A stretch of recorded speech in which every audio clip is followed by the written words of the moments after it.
வணக்கம். இந்த டுடோரியலில் சாதாரண ஒரு ஃபோட்டோவை எப்படி 3D ஆப்ஜெக்டாக மாற்றுறது அப்படின்னு சொல்லிட்டு பார்க்க போகிறோம். ஃபோட்டோஷாப் ஓப்பன் பண்ணிக்கிறேன்.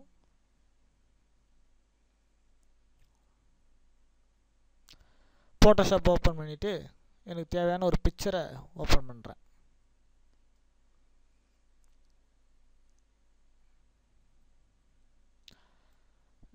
எனக்கு தேவையான ஒரு சேர் இருக்குது.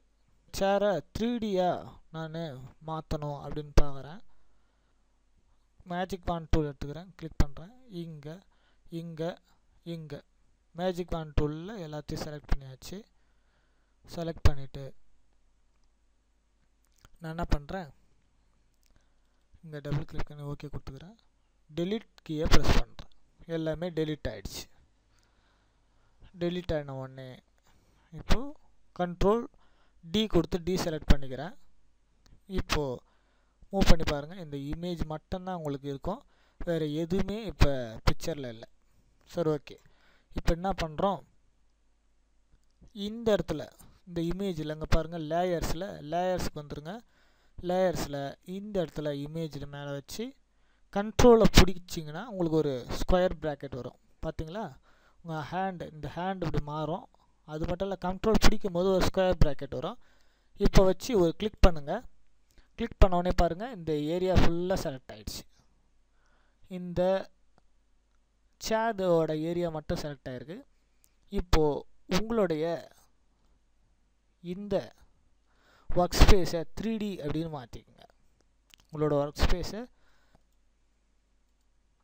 3Dக்கு மாற்றிக்கோங்க. மாற்றிக்கிட்டிங்கன்னா இங்கே உங்களுக்கு 3D ஆப்ஷன்ஸ் கிடைக்கும்.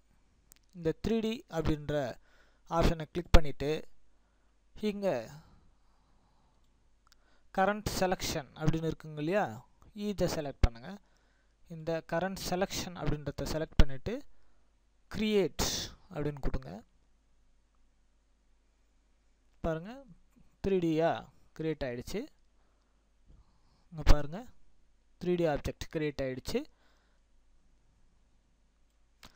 இங்கே ஃப்ரண்டில் செலக்ட் பண்ணிவிட்டு வி ப்ரெஸ் பண்ணுங்கள்.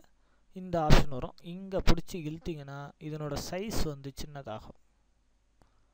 பாருங்கள், சைஸ் வந்து சின்னதாகுது. இந்த அளவுக்கு இருக்கட்டும். இப்போது இதை அப்படி திருப்பி பாருங்கள். இப்போது இந்த ஸ்பேஸில் இன்னொரு முறை வியை ப்ரெஸ் பண்ணுங்கள். இந்த மாதிரி உங்களுக்கு ஆப்ஷன்ஸ் கிடைக்கும், ஃப்ரண்ட்டு பெவல், பேக் பெவல்னு. சரி, இப்போ இந்த இடத்துல கிளிக் பண்ணி உள்நோக்கி இப்படி இழுங்க. பாருங்கள், அழகாக 3D ஷேப் வந்து நம்மளுக்கு கிரியேட் ஆகுது. பாருங்கள் 3D ஷேப் கிரியேட் ஆகிடுச்சு. இப்போது இந்த மெஷ்ஷை செலக்ட் பண்ணுங்கள். இந்த மெஷ்ஷை செலக்ட் பண்ணிவிட்டு இதை கிளிக் பண்ணுங்கள். இந்த ப்ராப்பர்ட்டிஸ் பேனலில் இதை கிளிக் பண்ணோடனே கேட்ச் ஷேடோஸ் அப்படின்னு இருக்கா, அதுக்கு முன்னாடி நான் என்ன பண்ணுறேன், இதை கொஞ்சம் மூவ் பண்ணி இங்கே வச்சுக்கிறேன். இப்போ நீங்கள் வச்சுட்டு இங்கே வியூஸில் போய்ட்டு எக்ஸ்ட்ராஸ் இதை வந்து கிளிக் எடுத்துருங்க. இங்கே ஷேடோஸ் உங்களுக்கு தெரியும். இந்த ஷேடோஸ் வேணும்னாலும் வச்சுக்கலாம். அப்படி வேணாம் அப்படின்னு நீங்கள் நினச்சிங்கன்னா இந்த மெஷ்ஷை கிளிக் பண்ணுங்கள். இந்த ப்ராப்பர்ட்டிஸில் இந்த பகுதியை கிளிக் பண்ணிங்கன்னா இது வந்து பார்த்திங்கன்னா மெஷ். இந்த மெஷ்ஷை கிளிக் பண்ணிங்கன்னா கேட்ச் ஷேடோஸ் இதை எடுத்துட்டிங்கன்னா இதை பாருங்கள், இது போயிடும். அதே மாதிரி கேட்ச் ஷேடோஸ் எல்லாமே எது இருந்தாலும் போயிடும். ஆயிடுச்சு. இப்போது லேயர்ஸ்க்கு வந்துடுங்க. லேயர்ஸில் வந்துட்டு இந்த இடத்துல டபுள் கிளிக் பண்ணுங்கள். இந்த டிராப் ஷேடோ எனேபிள் பண்ணுங்கள். அப்புறம் இந்த ஸ்ட்ரோக் எனேபிள் பண்ணுங்கள். ஸ்ட்ரோக்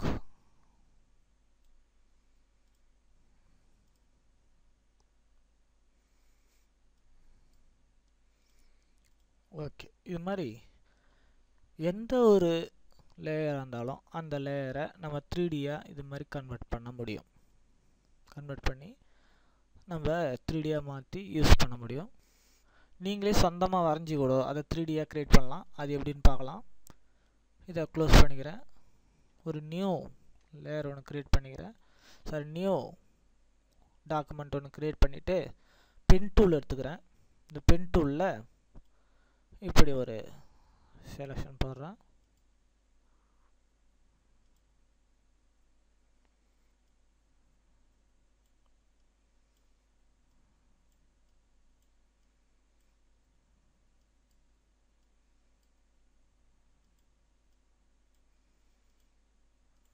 இப்படி ஒரு செலெக்ஷன் போட்டுட்டு அப்புறம் இங்கே வாங்க, இந்த பாத் செலெக்ஷன் டூல் செலக்ட் பண்ணிக்கிறேன். ஆல்ட்டை பிடிச்சிக்கிட்டு இதை அப்படியே இப்படி எழுதுகிறேன்.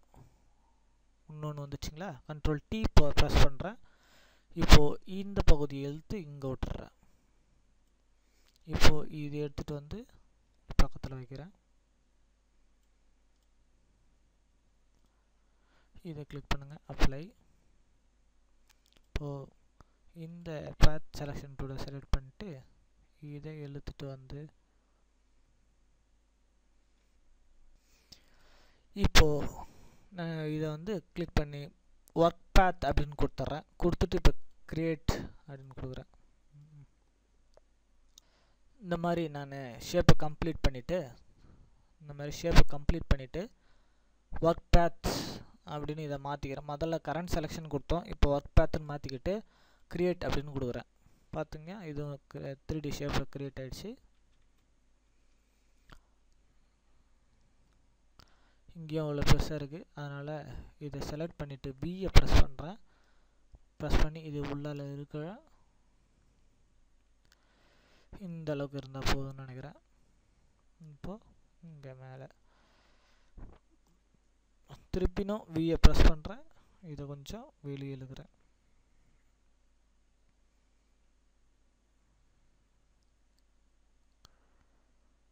பாருங்க, அழகான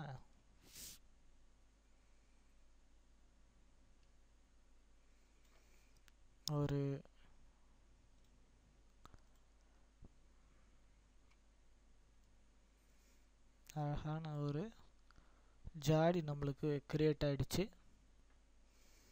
கிளிக் பண்ணி வேணும்னா எஃபெக்ட் மாற்றி கொடுத்துக்கலாம். எப்பயும் போல் இதை கிளிக் பண்ணி இந்த கேஷ் எடுத்துருங்க. முடிஞ்சு போச்சு. ஒரு அழகான ஒரு 3D எஃபெக்ட் நம்மளுக்கு கிடச்சிடுச்சு. பாருங்கள், என்ன ஒரு அழகான 3D ஜார் நம்மளுக்கு கிரியேட் ஆகிடுச்சு. இப்போ பாருங்கள், உங்களுக்கு அழகான ஒரு ஜார் ஒன்று தெரியுது. அழகான ஷேப்ஸ் நம்மளுக்கு கிடைச்சிருக்கு.